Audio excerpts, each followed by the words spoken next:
So again, welcome everyone to our HPS.CESEE and CHORUS talk, book talk, Economic Knowledge in Socialism, 1949-1989. The event is one in the series of book talks, which is an idea to have global book presentations because it's a pandemic and we cannot have normal presentations yet. And this book talk is co-organized by CHORUS. CHORUS is the Colloquium for the History of Russian Science. And I'm very happy that we have with us authors of the great volume or a supplement to a journal, Ivan Boldyrev from Nijmegen and Till Düppe from Montréal, who recently edited the volume which is called Economic Knowledge in Socialism 1945-1989, which unites a great amount of articles concerned with socialist economic knowledge. And it is a volume which is both extremely transdisciplinary, with representatives of from social anthropology to history of economy. And it has also very broad geographic scope, although we'll be probably talking about it, how this geographic scope of these books deals with can be even enlarged. And I'm very happy, I will just shortly present that Ivan Boldyrev, he's an assistant professor for economic theory and policy at Radboud University in Nijmegen. And he works on entanglement of economic knowledge, economic theories, and social and political practices. And he is not only a historian of economy, but also philosopher. And here as a philosopher, he works on the relationship between literature and philosophy, and questions of philosophy and history. And the volume which he will be presenting, he co-edited with Till Düppe, who is associate professor at the University of Quebec in Montreal. And Till works on historical epistemology of economics with an approach which is inspired by phenomenological philosophy. And he looks in his publications at various transformations of economics during the early Cold War at the Soviet Union and also at the German Democratic Republic. And I'm also extremely happy that as a commentator, we won Elisabeth Bishop, who is associate professor of history at Texas State University in San Marcos. And she works on Arab history, on post-colonial and the history of global Cold War. And in her first book, which is called Spaces of the High Dam, she's exploring the construction and political significance of the Aswan High Dam. And the book is forthcoming with American University in Cairo Press. So I'm very happy to welcome you all. And we start with Ivan, who will tell us a bit about the book, about the genealogy of the book, and about various ideas that the book includes, and then Elisabeth will comment on it. So please, Ivan, the floor is yours. Thank you very much. Thank you everyone for inviting us to present this joint collective work.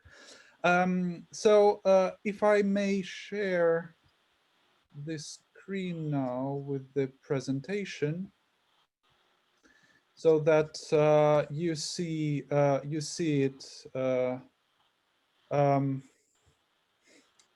I hope you all see my screen. And I would start, so what I do, I will do four things. First, I will explain what is on the cover, which will be very short. Then I will explain a bit the genealogy of this project and its place also for the history of economics community.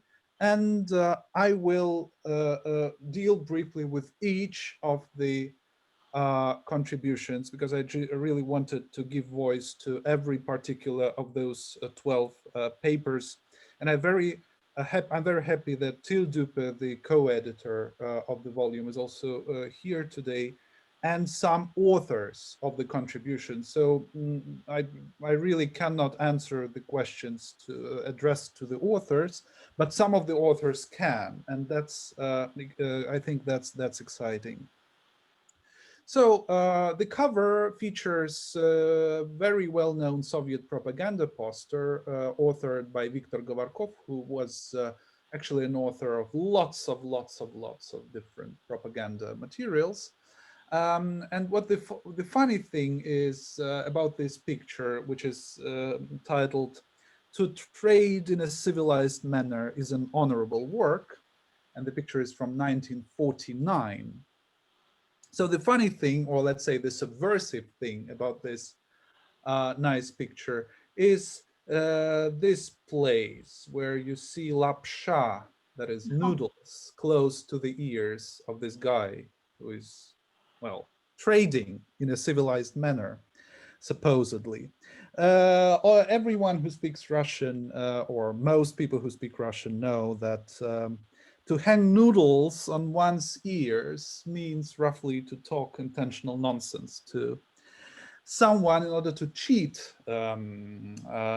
someone. So this has some kind of a double message here, and I found it funny enough, and we thought it might be nice for a cover. So far about the cover. Then about the genealogy of this, the project, apart from the individual projects of the volume participants, this project was preceded by several collective projects, one in Vienna, another in Moscow. There was a conference on the Cold War social sciences in Higher School of Economics in 2013. And then, so it was, we all understood more or less that we needed some kind of a collective undertaking, bringing together the history of economic knowledge, economic science, economic expertise in socialist countries. And then Till, who worked on Eastern European, Eastern German economists, but also on transnational connections of American mathematical economics and Soviet economists in his paper on Tialin-Koopmans, came up with this idea to bring this all together and also to bring it to the attention of the history of economics community. And this is the final thing I wanted to say. This was the so-called annual HOPE conference, sponsored by the Center for the History of Political Economy at Duke University, which is an annual event which gathers people working on a particular part of the history of economic thought to share experience and in many ways to launch or to establish new research subfields. And in a sense, this book was also conceived as some kind of inaugural volume to actually establish this as a separate but also quite diverse field of inquiry and historical work. And I'm very happy that we have that this attracts attention. So what I will do now is I will go through all the contributions very shortly, just for those who have not seen the book, have an idea of what is inside. The contributions are very different in scope. So I'm not pretending to do justice to the wealth of ideas which is inside. Just a very brief idea of what you find in those contributions. So the first paper, authored by Martha Lemplund, deals with post-war Hungary and with the attempts of the Hungarian government to plan the economy using some kind of idea of labor theory of value, or let's say the idea of evaluating effort. And in the paper has some kind of genealogy of those evaluations, and has shows how difficult this was to really plan that according to the letter of the labor theory, but also struggling with scarcities, with deficits, and with so at the interface of ideology and real planning processes, but also having in mind European traditions of evaluating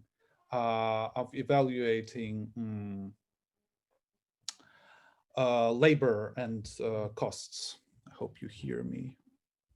The second paper is written by György Péteri, and it's also on Hungary, but on not on planning, but on patrons and clients, as he calls it, basically on the context of economic expertise and economic knowledge in a very strange double situation of both suppression and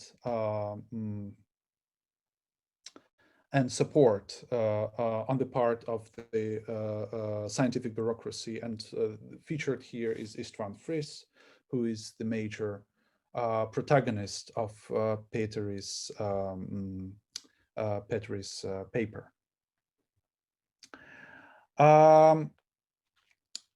Yeah, and in a sense, I just wanted to add that this is kind of a counter story to very well-known autobiography of János Kornai, who was working in the institute headed by Friss. Vítězslav Zomer talks about popular science, popular economic knowledge and economic journalism in Czechoslovakia in these years preceding the Prague Spring and immediately following Prague Spring, when economic knowledge, there was some kind of a need parallel to political democratization to also democratize economic practices and some kind of also management practices, or yeah, the ways to live in a communist economy which still has some kind of openness, and which is becoming more open towards alternative modes of economic life, and needed some kind of a new communication, which was provided by a group of economists and economic journalists, and gained public attention. The paper by Oleg Ananin and Denis Melnik is devoted to political economy of socialism, which was basically the key discipline. What was called economics in the Soviet Union was what was taught, what was studied, what was discussed at a massive scale was the political economy of socialism. A very curious set of ideas, very, very heterogeneous, which was also changing, responding to political events, to policy priorities, to ideological climate of different epochs. So the paper also has a part dealing with the pre-war genealogy of this, what they call it, authoritative discourse in Soviet economics. Parallel to that, Yakov Fagin traces the ideas of Yakov Kranrod, one of the most visible and significant political economists in the Soviet Union. And in this reconstruction, Fagin does some far-reaching, arrives at some far-reaching perspectives on Kronrodt's work, and puts it in a context of Marxist debates, but also compares it to other schools of economic thought existing in the Soviet Union. There, as some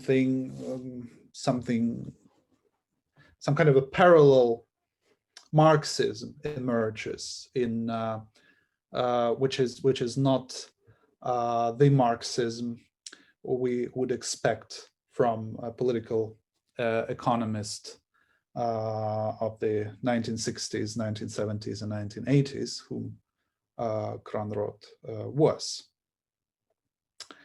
Adam Leeds talks about another important Soviet economist, but not a political economist, but rather, let's say, applied economist and planner, Yuri Yeremenko. And the focus of Adam's paper is the attempts of Yeremenko to make sense of the Soviet planning practices and the problems in planning, which was basically defined by prioritizing the military sector, which undermined lots of projects of balancing the Soviet economy and arriving at some more optimal management of it. So Yeremenko's doctrine is really a genuine attempt to understand the real practices of how the planning economy in the Soviet Union really worked, and in a way why it was doomed to failure. I would also say that Yeremenko's ideas are still have some kind of legacy in today's Russian economic discourses.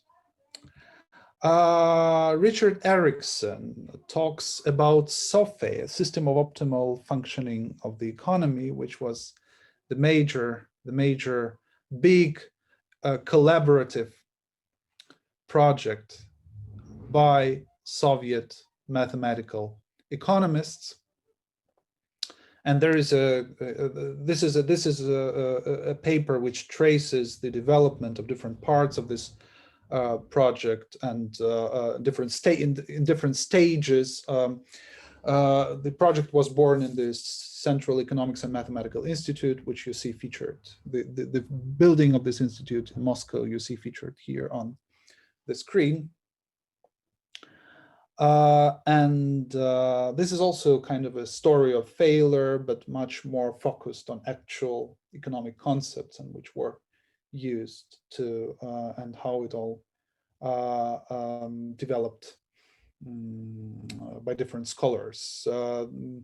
Whereas the previous paper is more focused on one particular economist, this is focused on the whole group of people who were developing this joint system for optimal functioning of the economy. Very strange project on its own, with very heterogeneous as well. Alessi Kirchek deals with Emmanuel Braverman, very interesting figure in Soviet cybernetics, Soviet economic cybernetics. And I think this is the first paper dealing with the Institute of Control Sciences, well, the economic work done in the Institute of Control Sciences in Moscow, focusing also on the interplay of data science, which was being born there, disequilibrium modeling, and the idea of how it was inspired by current events in the Soviet economy, which were marked by shortages and disequilibria in this way, in this sense. Yeah, so that's also yeah. What you see here featured is just part of taken from Breverman's one of the Breverman's papers to which was devoted to the kind of pattern recognition and data science approach to economic modeling and economic cybernetics. Egle Rindzevichut has a paper on systems analysis and how systems analysis as part of much broader epistemic field, not just economics, has become also part of the policy expertise, and how this was all connected to the big infrastructural projects the Soviet Union has been involved from, especially in the post-war period. So it's especially relevant for the 1970s and the 1980s, well, but mostly for the 1970s, when the Soviets had money to invest into satellites countries, and how it all was influencing the internal discourse, but also how these practices were interacting with the practices of infrastructural knowledge were interacting with what was considered an interesting science, an interesting way of interdisciplinary collaboration. Chris Miller's paper on the bureaucratic bourgeoisie is also a story of experts, but in this case, the experts on international relations and international economy, international economic development. Whereas he sees that in this well, very practical, very applied field, some ingenious ideas, in particular the ideas of public choice, the ideas that politicians can have the aims and objectives different from the objectives of the whole society, and that it matters for the economy and for the dynamics of the economy. So Miller traces the genealogy of these ideas in Soviet economic expertise, focusing on the concept of the bureaucratic bourgeoisie.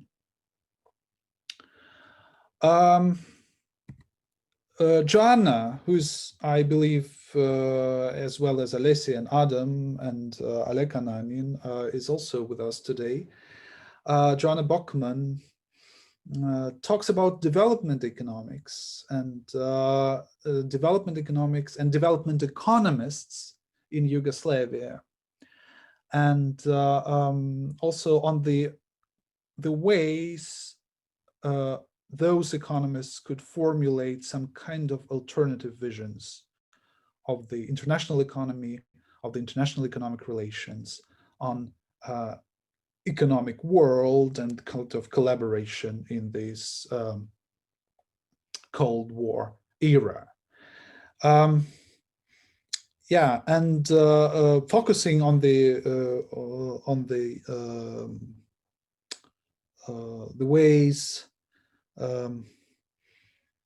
the ways you could formulate the economic collaboration beyond the standard ideology of, or the standard wisdom, as I call it, of international economics. And finally, Joachim Zweinert deals with the idea of convergence and convergence of capitalism and socialism, and on the sources of this idea, and on how this idea played out in the discourses of economists during perestroika, mostly, but also a bit before, how this idea suddenly became very popular and inspiring for very different economists, but also social scientists, both within and outside the Soviet bloc. Yeah, so I think I'm done. I don't want to spend more time on this, and I hope you get the idea of most of the papers, and I look forward to the discussion. Thank you, Ivan, for this great presentation. And now I invite Elisabeth for the comments. Well, I have to thank you, Jan, for inviting me to this conversation. Discovering this volume, this dedicated volume, has been an amazing experience for me. Each of the individual contributions, of course, say so much to Arab history or the history of Arab nationalism during the 1950s and 60s. I'll just take two examples at random. There is a specific term, of course, for the generation of the 60s. In Arabic, it's the Gil Sittiniyat, and they're understood to have very specific characteristics. Their characteristics, though, are not characteristics of convergence.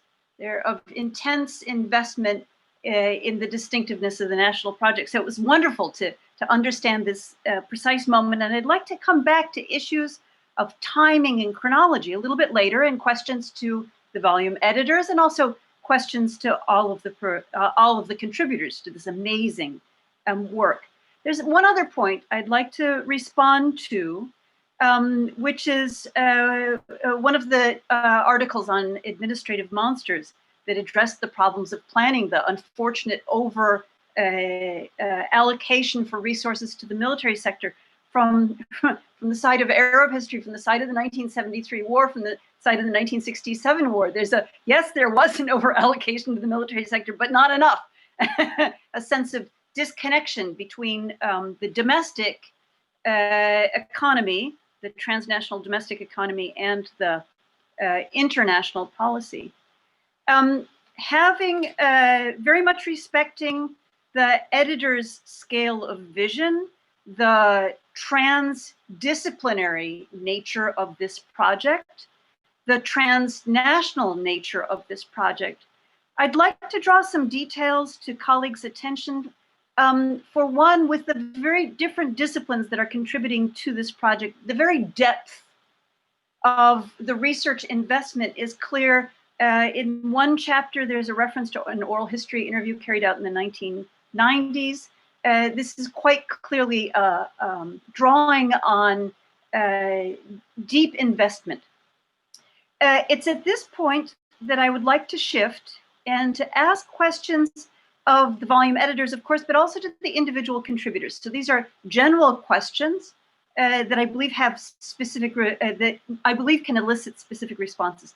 The first question to all of the participants in this wonderful project addresses the subtitle of the volume, which sets a periodization for the entire project from 1945 to 1989, and of course, to all of us. However, within the individual research chapters, I noticed a much more finely grained sense of time. Certainly there was the reliance on the concept of the generation of the 1960s, but I'd like to ask each of the individual participants to address the question of chronology when they chose to begin their narrative and when they chose to draw their narrative to an end. That's my first question. May I be permitted a second and a third question to each of the presenters, or would we rather, Jan, as a matter of course, allow people to address one and then go to the second and then to the third? We can try with colleagues answering the first question. So I don't know whether Ivan wants to react to it or the contributors. I think it's much better to actually give the floor to the co-authors of the volume, because it depends on they can be different for different people.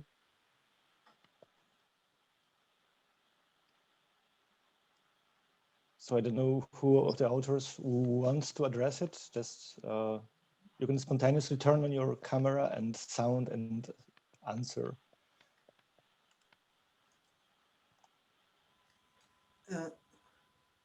I might, you can't see me yet. I'm Martha Lampland.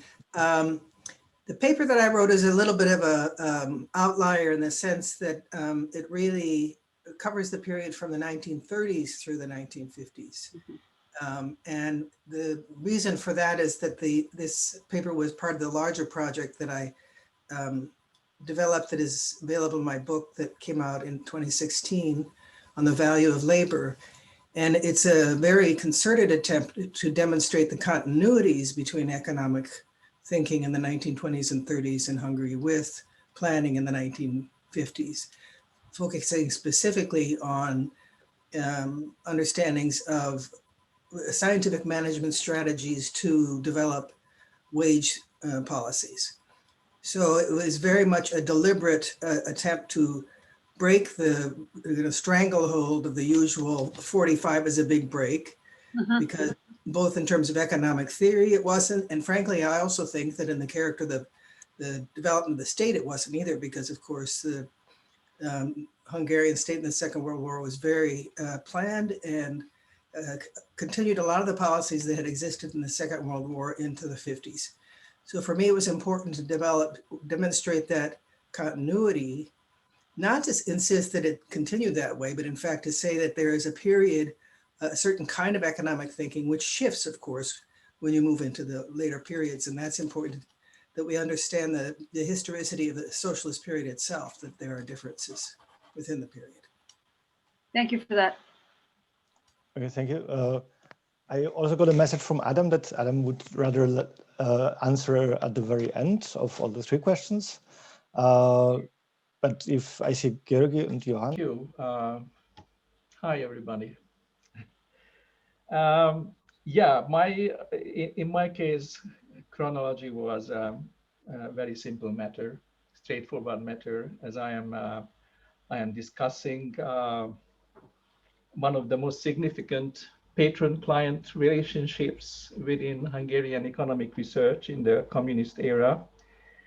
And basically, it starts with an important episode, which was the last major čistka in Hungarian social research, or not social research, but in economic research, because there is a later one in sociology, but which is 1958, following the 1956 revolution, and the purge,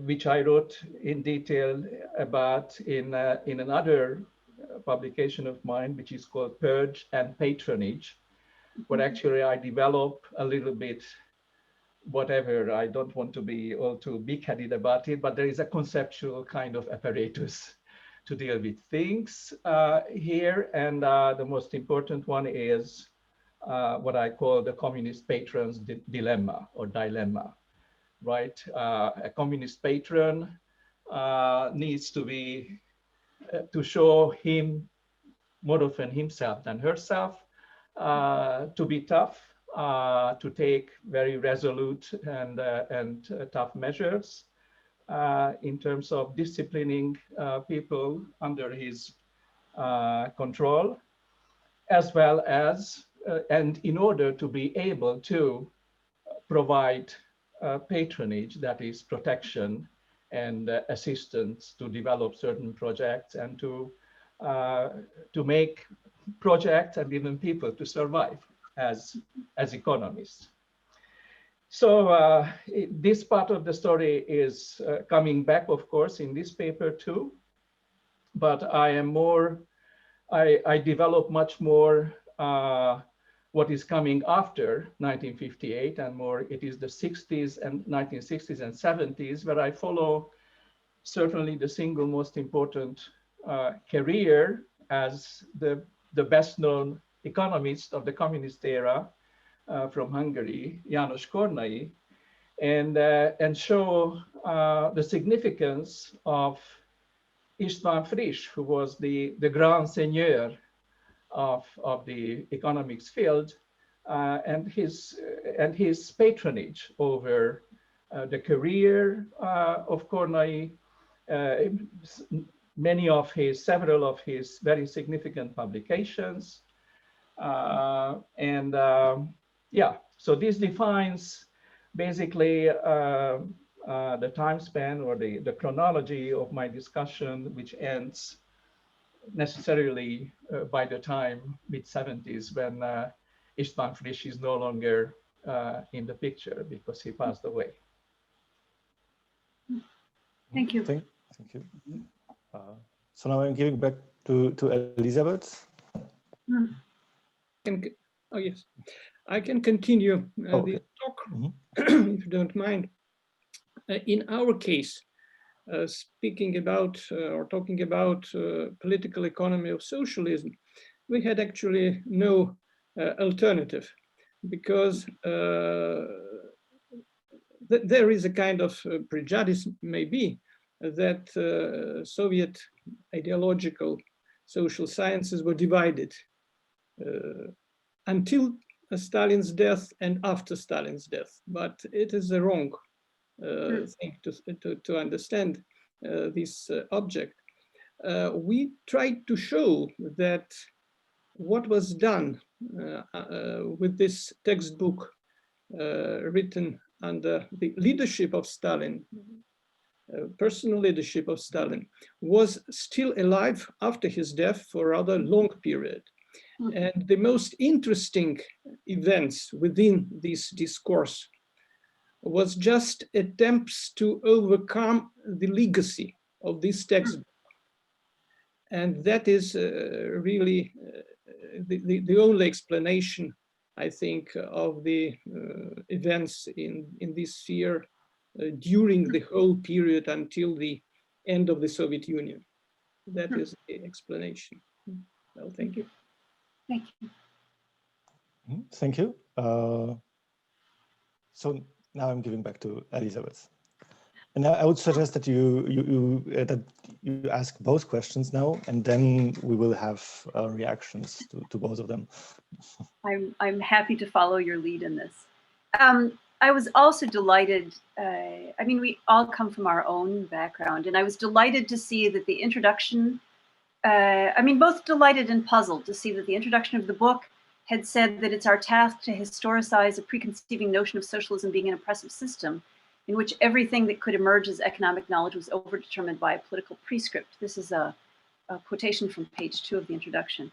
The reason why it was with a combination of puzzlement and delight that I read the introduction and the following chapters is that, of course, each of these chapters in its own way addresses the labor theory of value.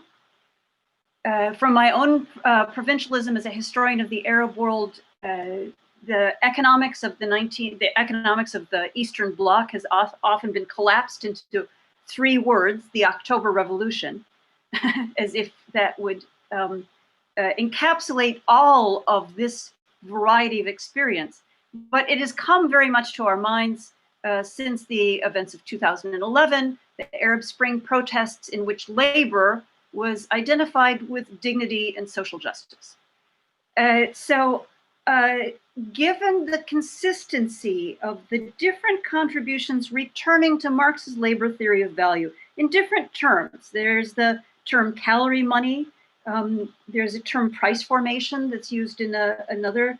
In one of the contributions, a synonym might also be the value of the ruble. I want to ask the different participants if they would address this central question in planning as to how to allocate resources based on the value, or dare I even say the dignity of labor. Thank you.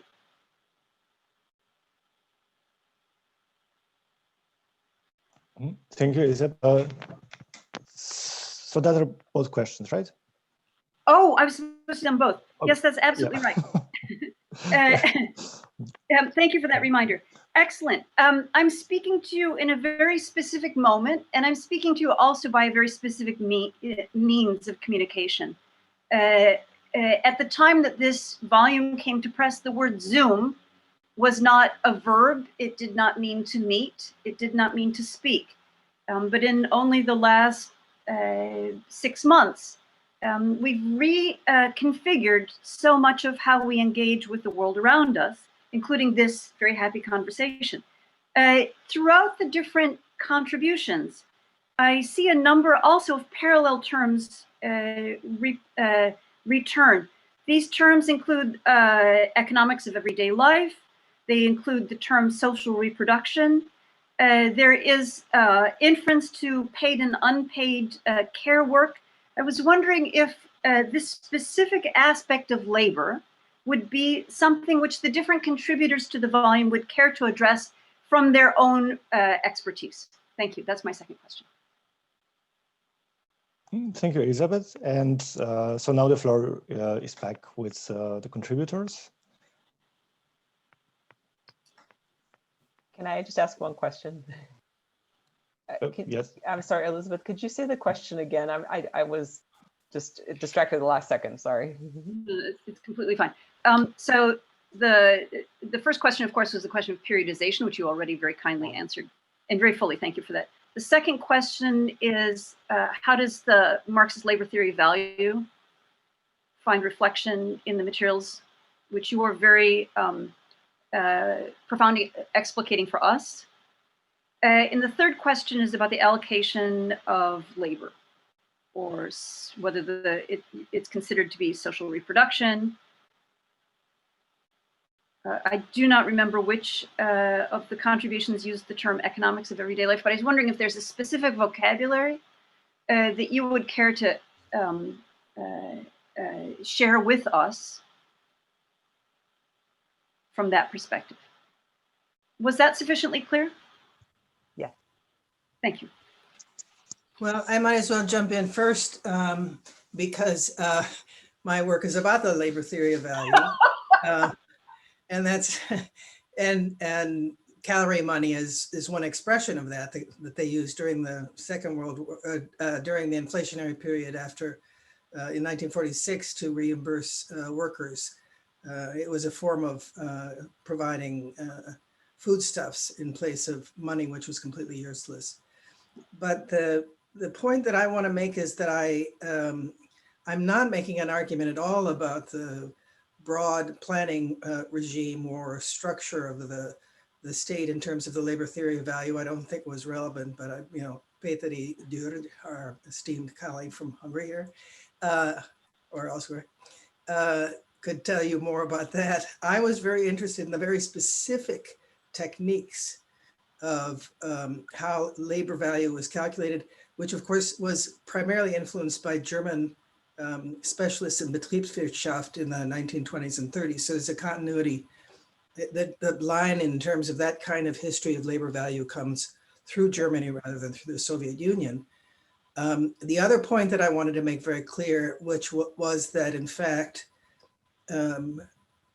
building on the work of Rick Biernacki, who's done excellent work and comparative work between English and German wool factories, and his marvelous analysis of cultural analysis of the whole differences between those two places, that in fact the Central European concept of labor itself was different than the concept of labor in Anglo-Saxon or what we call US activities. In other words, it was based precisely on a theory of energy and effort, which I can demonstrate through studies of nutrition and other things. So my paper was very much to say, we need to be much more attentive to the very subtle differences in the very concepts that we use in political economy.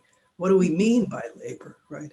And it could very well be, and I argue as such, that in different cultural contexts, labor is defined in different ways, and it's been completely overridden by a focus on a lot of these technical issues like scientific management, technical norms, because you don't go back to the beginning of the category, which is what does the concept mean? So mine is much more, and I discuss this in relationship to Marx's earlier thinking. So it's much more kind of a conceptual, theoretical point about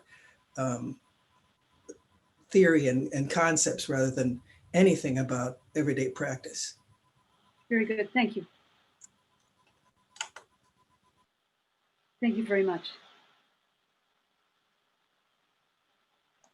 Oh, I suppose I should just mention quickly that I am trained as an anthropologist, so I'm into everyday life in more ways than one. And so a lot of what I was trying to do in that book was to look at, how do they actually implement these new wage forms that everybody thought were completely absurd. Everybody's like, what? So I'll stop there. Can I jump in here? Oh, yes, please. I actually have a question here for maybe Martha, maybe Oleg, maybe Ivan, maybe all of you have something to contribute to this. It's something I've actually been wondering about for a long time. I mean, when you read the Bolshevik economists of the 1920s, they largely show a consensus that the labor theory of value is irrelevant to socialism. This was sort of the orthodox position, as I understand it. And it's somewhere in the 1930s that there gets to be some understanding that it might be relevant to as a concept to use in socialism itself. And I'm not exactly sure how or when this happens. I mean, the reason why I name the people that I name is, well, obviously Martha's working on the labor theory of value in its socialist context, but Ivan's written about Rubin and the controversy around him, and therefore the interpretation of the labor theory of value. And obviously this is a central topic in the political economy of socialism that was particularly relevant in the debates in the 1950s about price formation. But I've looked back through, for instance, Marx's writings, and one of the consistent themes from the beginning of his attack on Proudhon to right through to the Grundrisse is a ridicule of the notion that you could base an economic system on the notion on labor time. The only place in his corpus in which it appears with any approbation is in the Critique of the Goethe program. So I'm just wondering where in the 1930s, how in the 1930s, was it justified that labor should have anything to do with price formation under socialism? Mm-hmm. Well, probably I have to respond. Yeah, I think so. You're the one. Adam said, because we touched this problem in our paper. And first of all, you're not quite right that in the 20s, there was some kind of common opinion that it should be based on labor theory of value. Because the first reaction was just as you said, and it was theoretically connected with the work of Rubin, because according to Rubin, value and value theory of value is connected with market economy, capitalist market economy only. And the planned economy was conceived as an alternative to capitalist market economy. But at the same time, there appeared another position connected with the idea of political economy in a broad sense, which said, which pretended that value in Marxian theory is a more general notion, which is connected with the proportionality of economic different branches, interconnections, and so on and so forth. So somehow some basic structure of economic interactions.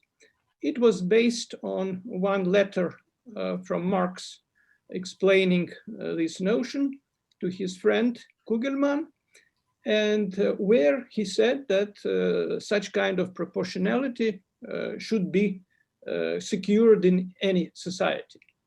And this sense was also widespread in the Soviet Union, and there was a kind of struggle between different positions on value theory.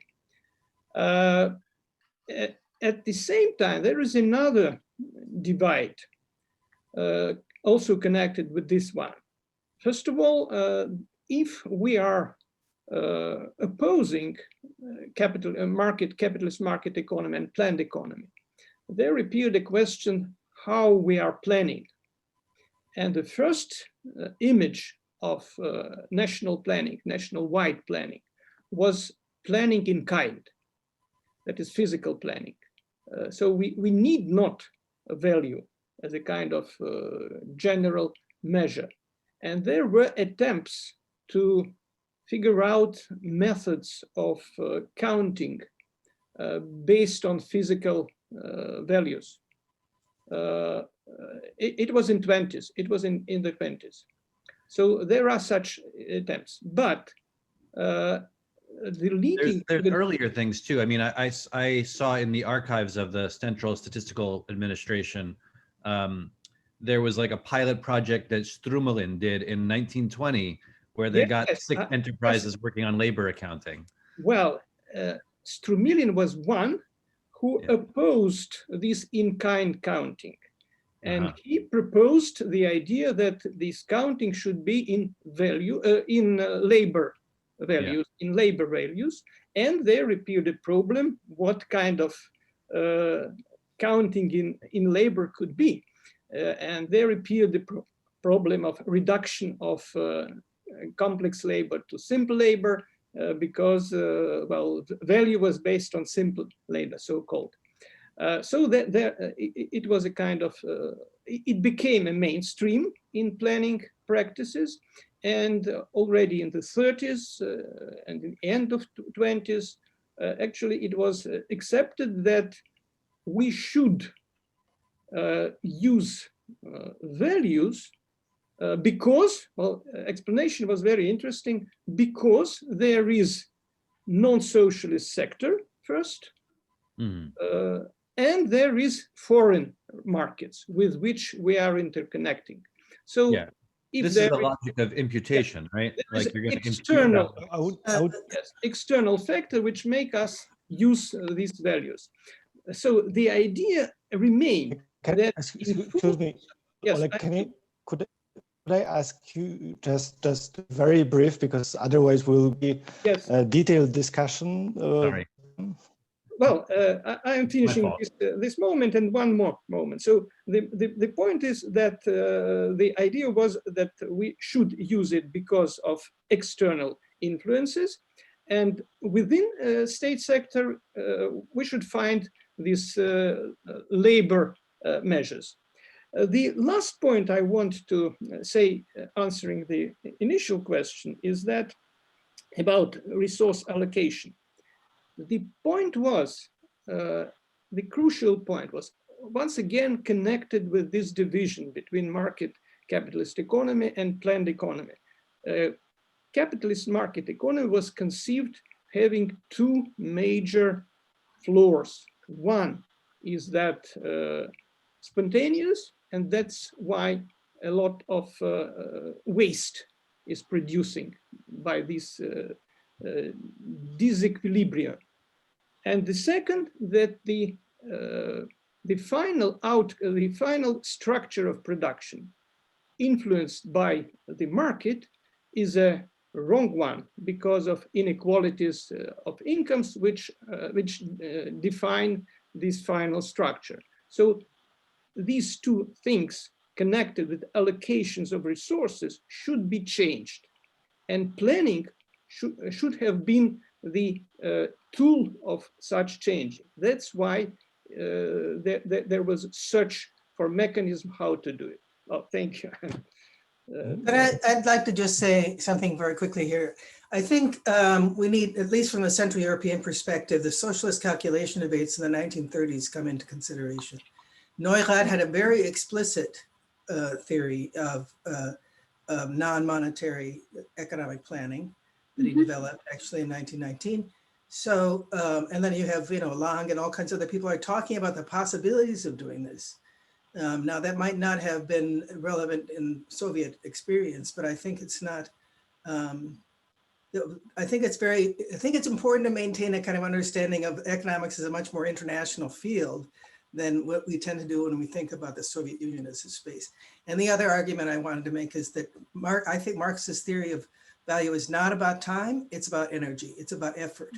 And so there's a way in which you could have calculated that. That's my argument in the paper, but that's a whole other story. Can I say one word? Just one anecdote to loosen up after this substantial amount of political economy. I studied economics at the Karl Marx University in Budapest in between 1970 and 1976. 1971, my specializations were political economy and macroeconomic policy and planning, okay? So the second year after a really serious shower of political economy, we started receiving seminars at least, but also lectures. But the seminars were most important with regard to economic policy and macroeconomic planning. And our professor of the time, at the second term, 1971, he started the seminar with looking at us, sadly, and said, oh, wow, I will have a lot of work to demolish all that rubbish that you got into your minds in the course of your political economy lectures and seminars. So there was actually, to my mind, and certainly this applies to the Hungarian situation, I think basically from the early 60s and on, there was a serious gap or disconnect in between. We could talk a lot about what Marxian political economy is, because there is the textbook, there is the source, the original source, and so on and so on. There are different varieties, and there are quite a distance in between them too. But the main thing is that whatever that was taught in terms of Marxist political economy of capitalism and socialism never really came into much much use when it came to planning and when it came to our discussions about economic policy issues. Yeah, that's right. Yeah, let me also say a word about this, because I think this is really like more a unifying theme of the book than, let's say, a theoretical notion of labor, or like the labor theory of value. One of the first titles that I had in mind was not economic knowledge in socialism, but economic knowledge for socialism. No? So actually how the various forms, how economists got invested into this project, you know? and that's also like specific to the post-war period, and so in some way that periodization would also fit better the title. But at the end, there was also economic knowledge under socialism, so we took the middle ground, economic knowledge in socialism. Yeah.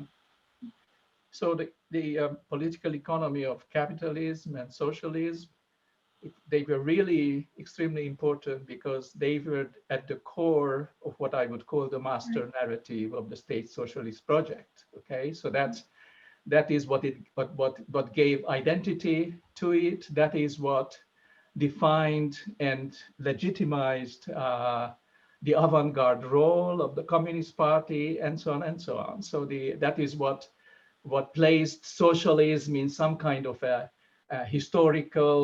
general historical trajectory. So it had an extremely important role in that sense. But when it comes to the nitty-gritty, the year to year or 5 year to 5 year or even long-term planning, it didn't really play much of a role. Huh. On the contrary, it was heavily suppressed. I should perhaps add that mathematical economics also did not play a huge role in actual planning practices. We have to admit that. Yeah. And then it becomes kind of questionable which discourse was more successful, and what do I understand under success as you know, as an epistemic project? Securing a chair, securing a part in the academic environment. Well, it's a success, right? You get resources from the state to live and to develop your ideas. Now, so, I mean, it's this planning or this kind of usage of economic knowledge in policy is a ambiguous criterion for success. Yeah. But if I may, that's very interesting. I think it's really important to consider, but also consider as part of kind of a development, right? The development in terms of to prove and to secure, trying to secure the scientificity of the socialist project, okay? Because first it seemed that, okay, Marx did it, right? Upside down, he put social thought on scientific basis, and thereby he gave social science, a reliable social science, in the hands of the workers' movement, right? And told them how to build socialism, right? Rather quickly, historically seen, it turns out that it doesn't really work like that.